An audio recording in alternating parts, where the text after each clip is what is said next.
Здравствуйте!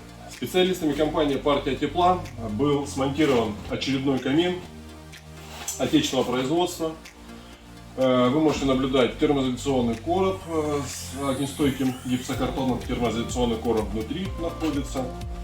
Данный камин имеет три регулировочные задвижки. Это первая слева шиберная заслонка, это дымоход, то есть перекрывает, открывает.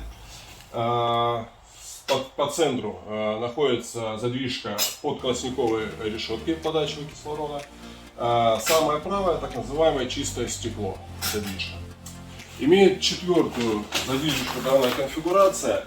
Это шибер, который забирает кислород для подачи под топку с улицы. При использовании камина она должна быть постоянно открыта. Если камин длительно не используется и в доме, допустим, никого нет, ее можно перегреть. Но обязательно она должна быть всегда открыта при использовании камина. Всем спасибо, до свидания.